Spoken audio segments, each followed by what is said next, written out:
up? I got Naskin here with me. This ain't a diss song, but yeah, you know what it is. I'm a cheesehead, y'all niggas cheese whiz. Pittsburgh Steelers, that's nothing. That Super Bowl ring, that's nothing. Pull up in your town when you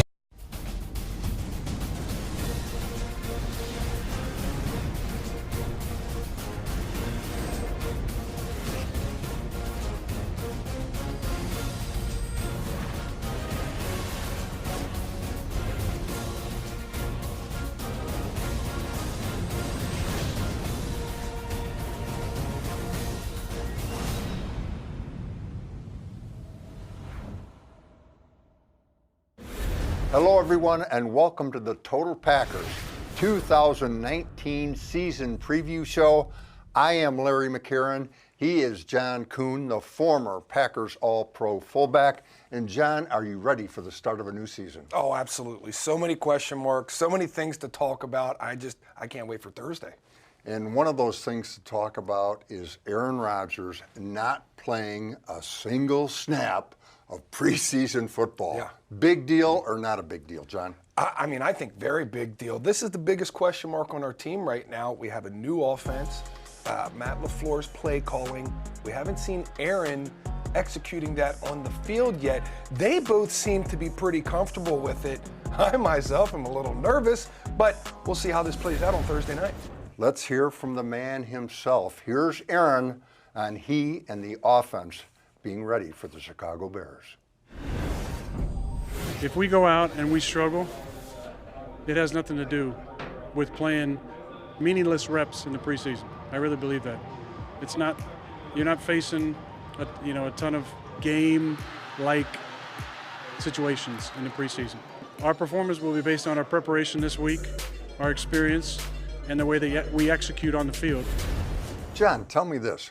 You're just a couple of years removed from playing preseason football.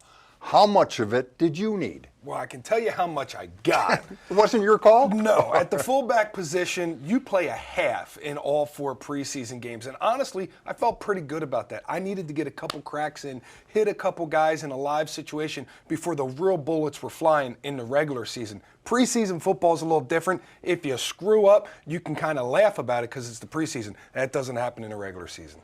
John, a major component of the offense Aaron Rodgers was talking about a moment ago will be the running game. And a major component of said running game is Aaron Jones. Do you think he's ready, for lack of a better phrase, to be the guy? Yes, and I asked him if he's ready to be the bell cow. Aaron Jones is a guy, he's never had more than 20 touches in a game, but he's averaged 5.5 yards a carry for his career. A quarterback's best friend is a good running game. He could be a great running game given the opportunity. Coincidentally enough, John recently sat down with Aaron for a one-on-one. Let's take a look.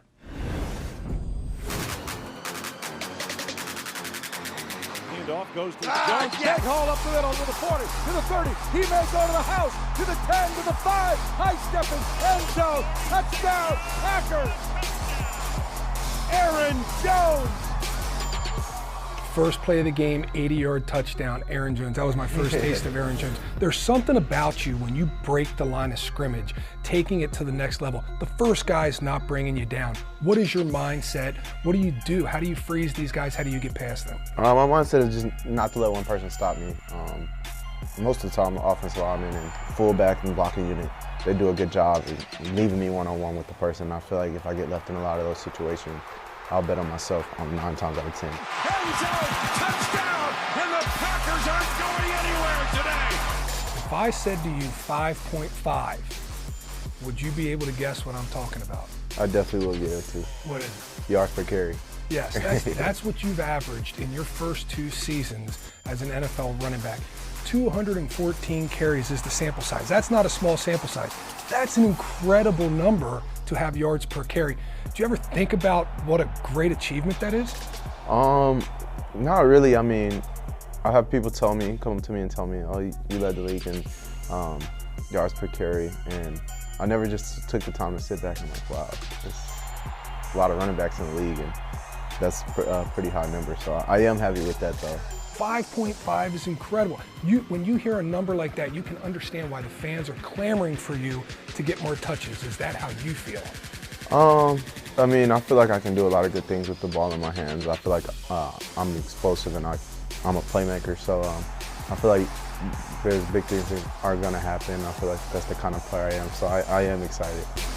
Like the pinball wizard, he went spinning into the end zone. Aaron Jones. What have you noticed with the new running scheme in Matt LaFleur's offense? It's a lot of outside zone versus last year we were running here and there, but it's our main staple, and it's a one-cut system. Once you see that hole, put your foot in the ground and get north, and it really gets the linebackers running. I mean, it helps the offensive linemen. Before I never really understood why people ran outside zone, not coming from a system where I ran outside zone, but now being in the system I can definitely tell, and then it all sets it up for play action, or when you go inside zone, they're running thinking you're running outside zone with the same first step, and that gets them, and you're gonna just gash them. So I mean, I'm loving it. Do you feel like your skills match up with the outside zone then if you haven't run it much in the past? I definitely think it does. Coach Sermon sat me down and was like, hey, this is pretty much what we've done this, and here's clips of you doing it, and I did it pretty well, and you can always get better at it, and that's what I'm looking to do. Do you expect to be more of a dual threat running back in this Matt LaFleur offense? Yes, sir. If you cut on the film, you see all the running backs that he's coached in this system. They've all been dual threat. They've all been able to run the ball and catch the ball out of the backfield. And so that's something any running back would love to do. So I mean, I'm excited about it. More touches. Any way you can get more touches. More touches in open space. I love it. Now, tell us, what's your best attribute as a running back? I think my best attribute would probably be being able to run and move my body in certain ways without stopping. Like I would say slither, that's what Devontae calls it. So changing direction without coming to a complete stop, just keep going. Now, Aaron, you've made some serious changes this offseason. Tell us a little bit about them. Changed the way I was eating, my eating habits, put down all the junk food, just clean it up in the kitchen, and it's helped me lose some body fat. So you felt by changing your diet, it's going to make you a more durable running back throughout the season? Oh, definitely, and I feel like I'm moving better as well out there, just not having the extra body fat on me. Like I can do the things I want to do versus not last year, but yeah, part of it, I couldn't get in and out of holes as quick as I wanted to, and I feel like this year I've felt a little different. Now, you've also said recently that this is just the beginning for Aaron Jones. What do you hope to accomplish here in 2019? 2019, we want to get back in the playoffs. I mean, you always have to have big goals for yourself. They say if people aren't laughing at your goals and they're not set high enough. But I want to lead the league in rushing. That's my #1 goal.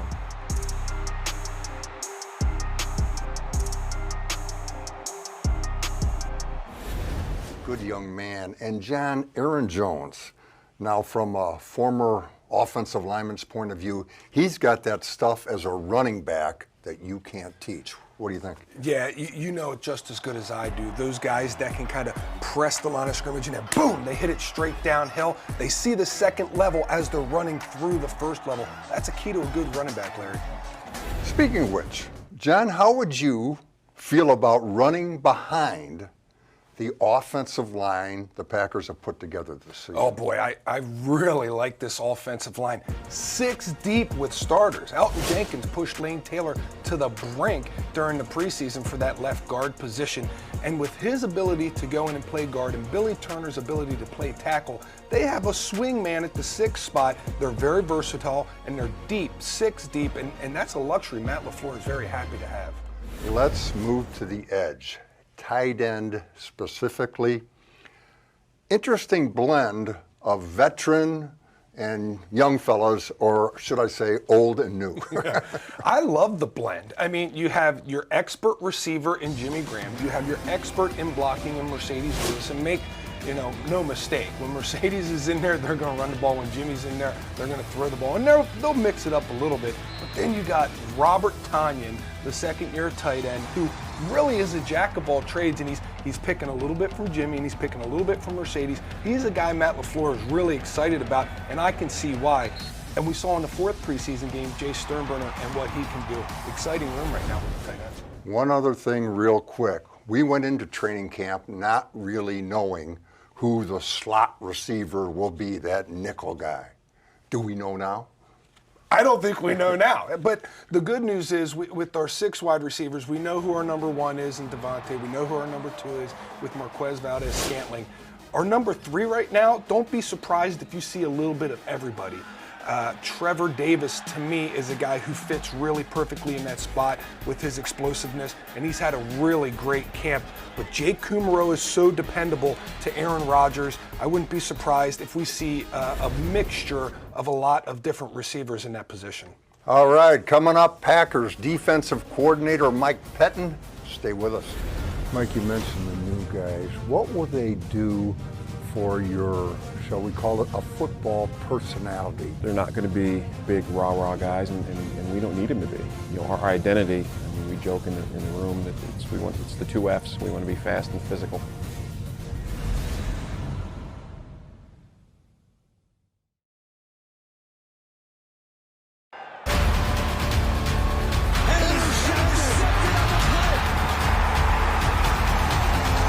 Under some pressure, he's headed set! And it is broken up in the end zone and complete. Jair Alexander. What do you think of your group so far? Cautiously optimistic, and I think most teams are, but you know, I think they showed up from the summer break in shape, and it's clear that they also stayed on top of the playbook stuff. And we're just so much further ahead from a year ago, you know, guys being in year 2, and just plus us kind of cleaning some things up in the spring schematically, and so I just think we're so much further ahead from a mental standpoint. You mentioned it, year 2 in your system. However, many of the key pieces to the puzzle are in year 1. How is that dynamic balancing out? I think it's been fine because the guys that we brought in are all high football IQ guys. I think the additions, the existing guys from the coaching staff plus the new additions are all excellent teachers. And as I said before, with us trimming some things down and simplifying some things, I think all that has combined to it's been pretty seamless from that standpoint.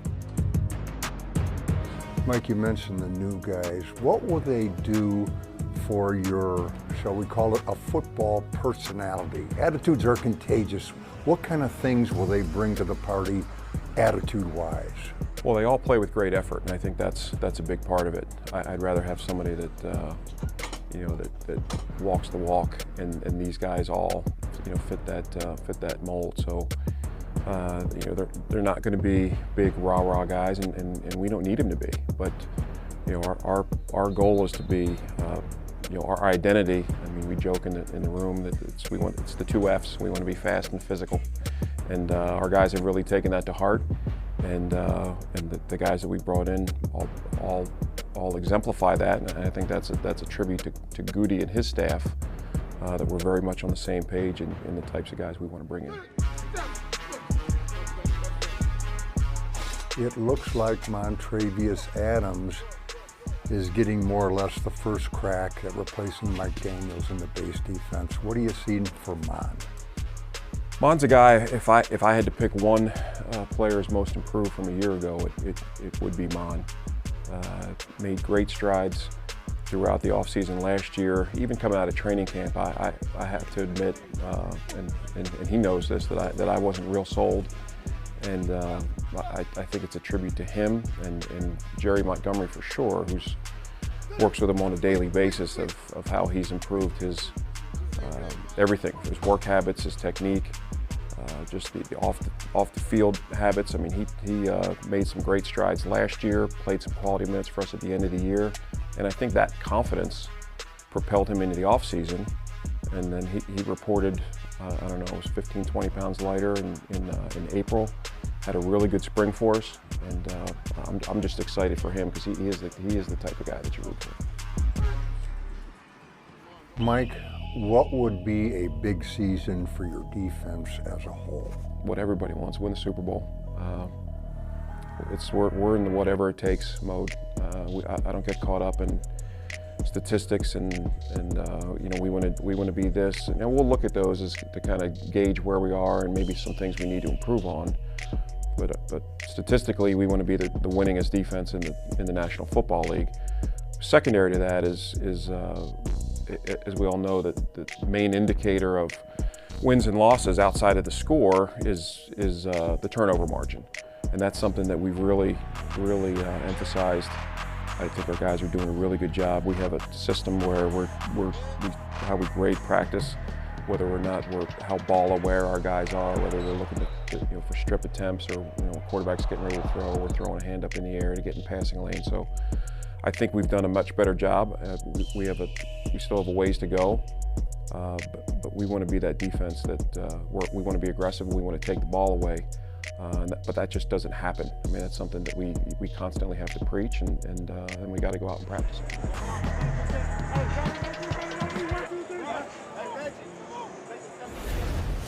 John, I don't know about you, but I would not want Mike Pettin mad at me. He's a mean-looking guy. He's a tough-looking guy. Anyway, everybody's counting on the Packers defense to be significantly improved this year. Additions talent-wise and the second year in Mike Pettin's system. What do you think the strongest part of that defense is? I'm going to go up front. And when I say up front, I mean the D-line and the outside linebackers. Heck, they all stand on the line of scrimmage. We might as well just call them a D-line. And we invested heavily in the outside linebacker position, bringing in the two Smiths, very much improved at that position. And when you look at our next three interior guys in Kenny Clark, Dean Larry, and Montravius Adams, we have a stout, proven front five for our defense. And don't be surprised when you see Kingsley Keke out there quite a bit this season. Let me ask you about a potential problem area. As things stand right now, Blake Martinez is the only experienced, healthy inside linebacker on the Packers roster. Problem or not? It's a problem.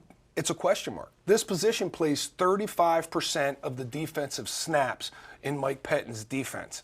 But that might not be the case going forward. They might have to rotate, move things around, bring a safety in to play at what we used to call big nickel, and do some things like that in order to reduce the percentage of plays that are played specifically by a linebacker in that position.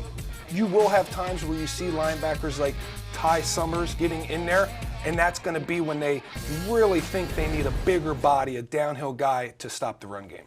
Let's move to the back end, the secondary. And John, I got to be honest, I've watched a lot of training camps. I don't think I've ever seen one where I've seen so many passes broken up, passes defensed, interceptions. Those guys in the back end, and I'm talking the whole collection, yes. go after the football. Yes, they really have. And when you say the whole collection, Channing Sullivan made the team because he led the preseason in pass breakups. He's our seventh cornerback. And they really have. They've all gone after the ball. You've seen an interception by Kadar Holman. You've seen an interception by Channing Sullivan this preseason. But you've really seen them attack and play tough on these wide receivers, play tight. They didn't make no receiver this preseason made an easy catch against the Green Bay Packers. Rookie Darnell Savage, is he ready for prime time? I think he's ready for prime time. I mean, we didn't get to see a whole lot of him in the preseason. And when you ask Matt LaFleur, he gives you the old adage, well, if you don't notice them, it just means they're doing their job. Because you really only see defensive guys when they're messing up or making an explosive play. He's just doing his job this preseason. He's only going to get better. All right, coming up, the game itself, the opener in Chicago. We'll focus on it when we come back. Drive, end zone, touchdown!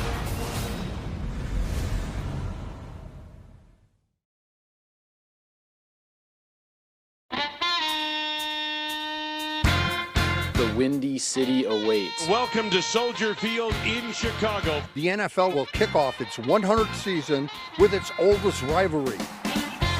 I wouldn't want to start no other way. We'll be fired up. They'll be fired up. Tough environment, very hostile. Chicago Bears, it'll be here in no time. 45, 50, gonna go. I can't believe it. DJ Rabbit, the 10 to the 5. Oh my goodness. Kick to the upright. It is good. Touchdown.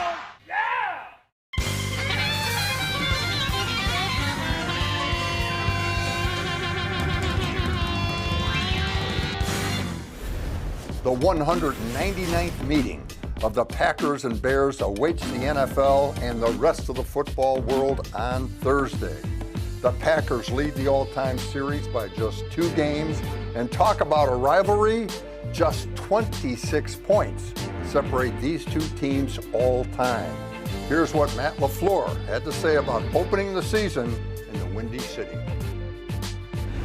The atmosphere is going to be electric. I know the stadium's going to be going wild. It'll be our first time into a really unwelcoming environment, if you will. But I'm excited, and I'm excited about just getting our preparation in and doing that the right way. And, you know, we'll go kick off Thursday night.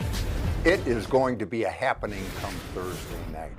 John, a recurring theme this training camp and preseason has been the Packers and Aaron Rodgers learning a new offense and how much time they've had to work on it. Now, you spent 9 seasons, I believe, in Green Bay, then went to New Orleans, and coincidentally enough, had to learn a new offense. How difficult is it? It is a little bit difficult. It's like trying to learn Spanish when you know English and understanding that casa now means home. The real challenge lies in getting the details of your offensive or defensive coordinator, how he wants you to run the ball, take your open steps. I can tell you, when I went down to New Orleans, Sean Payton thought every time I ran the ball in Green Bay, it was a dive, and I just went straight downhill. I had to say, no, I have to learn how to run a dive. John, league-wide, nobody's playing anybody during the preseason. Has it become irrelevant? I think it is dying a slow death right now. The starters, they're getting bubble wrapped, and they're just going to the regular season being stashed by the coaches right now. Solution? I think it's simple. I think you reduce it to 2 preseason games. That way you can still evaluate the talent at the bottom half of your roster. That's the meat and potatoes. That's the special teams guys and your backups. But you still get the starters some joint practices like we had against the Texans this year. They did some really great things, had some really good work in those practices. And John, finally, there's nothing like the Packers-Bears rivalry. Now, do you have a personal favorite moment from that rivalry? I do. It was December 29th, 2013, the night we went in and stole the division from the Chicago Bears in Chicago, the night Aaron Rodgers and Randall Cobb came off of IR, saved our season, 4th and 8, 48-yard touchdown with under a minute left. It was one of the greatest memories of my career. Remember it well. I was going nuts. Thank you, John, and thank you for watching. Until next time, take care.